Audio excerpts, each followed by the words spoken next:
जय श्री कृष्णा। राधे राधे। नमस्कार दोस्तों, जन्माष्टमी के शुभ अवसर पर मैं आपको श्री कृष्ण भगवान की एक अद्भुत लीला सुनाऊंगी। इस लीला का नाम है बांसुरी की धुन। अगर आपको यह कहानी अच्छी लगे तो वीडियो को लाइक, सब्सक्राइब और शेयर जरूर कीजिएगा। राधे श्याम बनारस में गुलाब की पत्तियों को पीसकर गुलकंद बनाने का काम करता था। बनारस में उसकी गुलकंद दूर दूर तक मशहूर थी। उसके एक बेटा और एक बेटी थी। बेटी का नाम पूजा था। बेटी गुलकंद बनाने में अपने पिता का पूरा साथ देती थी और इस काम में अपने पिता की तरह माहिर थी। पूजा की स्कूल में पढ़ाई के साथ साथ नृत्य कला, गायन कला और वाद्य कला का अभ्यास कराया जाता था। पूजा ने वाद्य कला में बांसुरी का चुनाव किया और उसमें वह पूरी तरह निपुण हो गई थी। स्कूल में जब भी कोई धार्मिक समारोह होता तो पूजा बांसुरी बजाकर सबका मन मोह लेती थी। राधे श्याम बनारस में तो गुलकंद का व्यापार करता ही था। वह हर शहर में जाकर गुलकंद बेचा करता था। इस काम में उसकी बेटी उसके साथ जाती थी क्योंकि उसका बेटा अभी छोटा था और उसका ज़्यादा रुझान पढ़ाई की तरफ था। लेकिन पूजा को अपने पिता का साथ देना बहुत ही अच्छा लगता था। ऐसे ही बाप बेटी हर शहर में जाकर गुलकंद बेचकर अच्छी कमाई कर लेते थे। एक बार वृंदावन में गुलकंद बेचने का उनको सौभाग्य प्राप्त हुआ। दोनों बाप बेटी वृंदावन में एक धर्मशाला में ठहरे। राधे कृष्ण का नियम था, जब भी वह दूसरे शहर में जाता तो सबसे पहले अपनी बनाई हुई गुलकंद को वह किसी मंदिर में भोग लगाता था। वृंदावन में आकर जब उसने गुलकंद बनाई तो उसने एक दोने में गुलकंद को रखा और अपनी बेटी के साथ राधा रमण जी के मंदिर में प्रांगण में गया और वहां जाकर गुलकंद से भरा हुआ दोना पूजा और उसके पिताजी ने राधा रमण जी के चरणों में रख दिया। मंदिर के पट अभी बंद थे। तभी पूजा, जो हर रोज अपनी बांसुरी का अभ्यास जरूर करती थी क्योंकि बांसुरी बजाए बगैर उसको चैन नहीं आता था, तो मंदिर के प्रांगण में बैठकर आज राधा रमण जी को अपनी बांसुरी वादन सुनाने लगी। बांसुरी की धुन छेड़ते ही मंदिर के प्रांगण में ऐसा माहौल बन गया कि हर कोई उसकी बांसुरी की धुन को सुनकर मंत्रमुग्ध हो गया। जब मंदिर के पट खोले तो गोसाई जी ने राधे कृष्ण और पूजा के लाए हुए गुलकंद के दोने को राधा रमण जी के आगे रख दिया। गोसाई जी, जो कि राधा रमण, उन्होंने आज देखा कि राधा रमण जी के मुख पर आज बहुत प्रसन्नता का भाव है। उनके मुख की मुस्कान बहुत ही ज़्यादा तीखी हो गई थी। उनके कटाक्ष नेत्र खुशी से और फैले हुए थे। गोसाई जी यह देखकर हैरान हो गए। राधा रानी रमण जी इतनी प्रसन्न क्यों है? तभी उनका ध्यान मंदिर के प्रांगण में बैठे पूजा पर पड़ा, जो कि बांसुरी बजाने में मग्न थी। गोसाई जी समझ गए कि राधा रमण जी बांसुरी की धुन सुनकर प्रसन्न हो रहे हैं।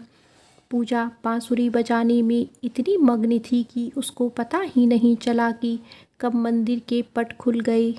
लेकिन जब उसने अपनी बांसुरी धुन को विश्राम दिया और उसके नेत्र जब राधा रमण जी के साथ मिले तो राधा रमण जी ने कटाक्ष नेत्र उसके हृदय को ऐसे बींध गए कि वह तो बस उनको देखते ही रह गई। तभी राधे कृष्ण ने पूजा को कहा, बेटा, दर्शन हो गए हो तो चले। पूजा राधा रमण जी को निहारती हुई वापस धर्मशाला आ गई। अब तो हर रोज पूजा और उसके पिता गुलकंद बनाकर मंदिर लेकर जाते और पूजा बांसुरी की धुन छेड़ती और राधा रमण जी और सभी लोग उसकी बांसुरी की मधुर धुन सुनकर मंत्रमुग्ध हो जाते। ऐसा कितने दिन चलता रहा। राधे कृष्ण ने कहा कि बेटा, अब हमें आए हुए काफ़ी दिन हो गए, अब हमें अपने नगर वापस चलना चाहिए। लेकिन ना जाने राधा रमण जी की कैसी इच्छा थी कि जब भी वो जाने का प्रोग्राम बनाती तो हर बार उनका जाना ना होता, वह फिर वहीं रह जाते। ऐसा करते करते उनको वृंदावन में रहते 2 महीने हो गए। पूजा का तो यहाँ से जाने का मन ही नहीं कर रहा था, क्योंकि वह तो राधा रमण की दीवानी हो चुकी थी। और उधर राधा रमण जी, जो कि आज तक अपनी बांसुरी की धुन से सारे वृंदावन को रमण करते थे, अब तो पूजा की बांसुरी की धुन सुनकर मंत्रमुग्ध हो गए थे। कई बार ऐसा होता कि रमणा रात को विश्राम के लिए भी देरी कर देते थे, क्योंकि उनको बांसुरी की धुन बहुत प्रिय लगती थी। जब इनको सुलाने के लिए मंदिर के पट बंद करने के लिए गुसाई जी जाते, तो किसी ना किसी बहाने राधा रमण जी मंदिर का पट बंद ही नहीं करने देते। ऐसा कई बार गुसाई जी ने देखा था। वो समझ चुके थे कि पूजा की बांसुरी की धुन राधा रमणा को बहुत पसंद आ चुकी है। अब यहाँ से पूजा और राधी कृष्ण का जाने का समय आ गया। बड़े ही भारी मन से पूजा और राधी कृष्ण राधा रमण जी को छोड़कर अपने नगर बनारस चल पड़ी। जब पूजा राधा रमण जी के मंदिर से निकली, उसके कदम आगे बढ़ नहीं रहे थे। उसको ऐसे लग रहा था कि उसके पाँव में किसी ने बहुत भारी वजन के पत्थर रख दिए हों, और वजन के कारण उससे चला नहीं जा रहा था। अब पूजा अपने घर बनारस आ चुकी थी, लेकिन उसका मन तो उस मोहिनी सूरत वाले, वृंदावन के कटाक्ष नेत्रों वाली, गहरी मुस्कान वाली राधा रमणा ने हर लिया था। अब तो पूजा का अपने घर में बिल्कुल भी मन नहीं लगता था। उसका मन करता कि वह भागकर मंदिर के प्रांगण में चली जाए। ऐसे ही कितने दिन चलता रहा। एक दिन पूजा अपने माताजी के साथ रसोई घर में खड़ी थी, तभी अचानक से उसको जोरदार चक्कर आया और वह बेहोश होकर गिर गई। जब डॉक्टर के पास उसको ले जाया गया, तब डॉक्टर को इसकी बीमारी समझ में ना आई। लेकिन जब उसके पिताजी को बड़े अस्पताल में लेकर गए, तो डॉक्टरों ने सब जांचें की, तो पता चला कि उसके हृदय में छेद है। घर के सब लोग सदमे में आ गए। यह हमारी बेटी के साथ क्या हो गया? डॉक्टर ने बोला कि अब आपकी बेटी ठीक नहीं हो सकती, यह कुछ दिनों की मेहमान है। लेकिन इसके बारे में पूजा को नहीं बताया गया। सब लोग उसको ऐसे दिखाते कि तुमको कोई मामूली सी बीमारी है और तुम्हें कुछ भी नहीं हुआ है। लेकिन पूजा को थोड़ा सा संदेह हो रहा था, उसको कुछ ना कुछ बड़ी बीमारी हो गई है। तभी एक दिन सब लोग बाहर गए हुए थे और उसने अलमारी में से डॉक्टर की दी गई रिपोर्ट देखी, तो उसने देखा उसके हृदय में छेद है।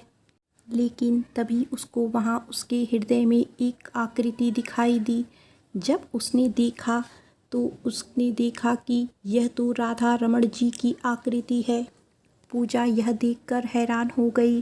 राधा रमण जी को मैं वहाँ नहीं छोड़कर आई, बल्कि वह तो मेरे साथ मेरे हृदय में निवास कर रहे हैं।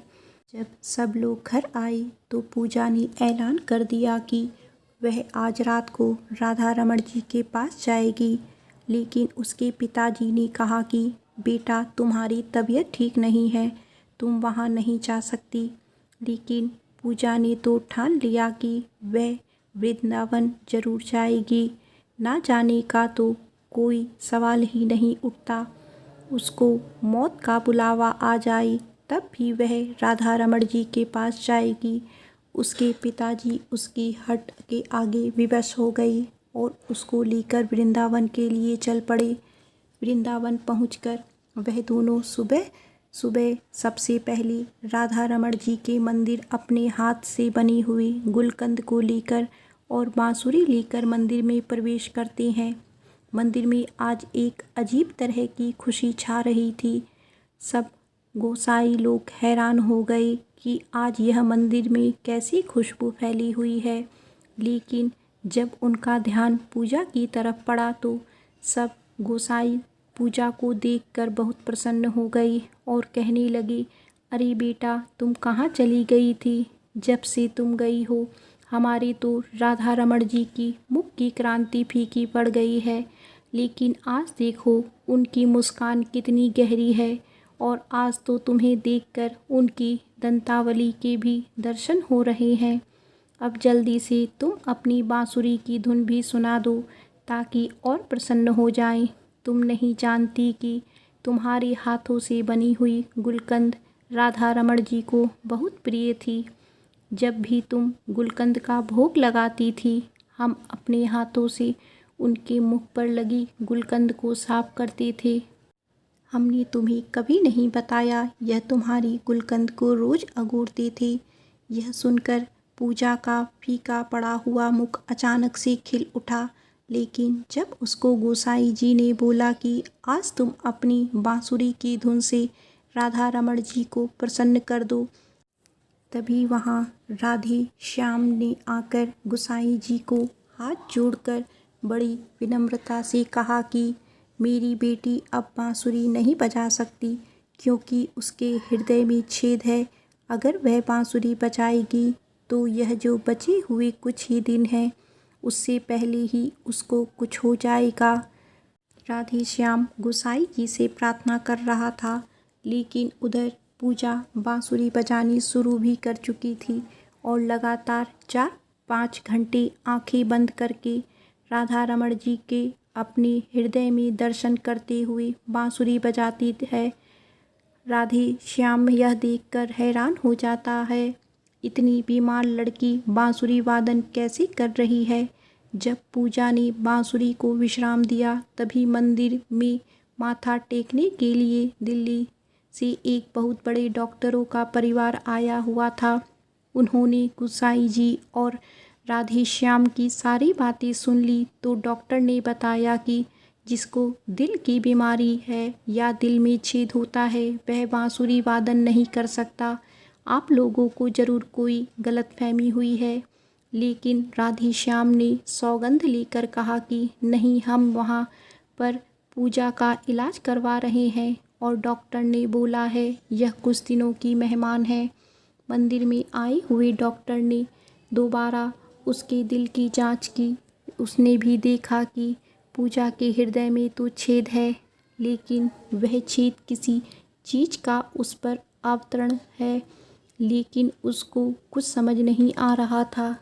किसी को यह नहीं पता था कि बीमार पूजा के दिल में हुए छेद को खुद राधा रमण जी ने वहाँ पर विराजमान होकर अपने आप से ढका हुआ था। पूजा अपनी बीमारी से बिल्कुल बेपरवाह थी, क्योंकि उसके दिल के डॉक्टर राधा रमण जी उसके दिल का इलाज करने के लिए खुद उसके हृदय में वास कर रहे थे। यह बात पूजा और राधा रमण जी ही जानते थे।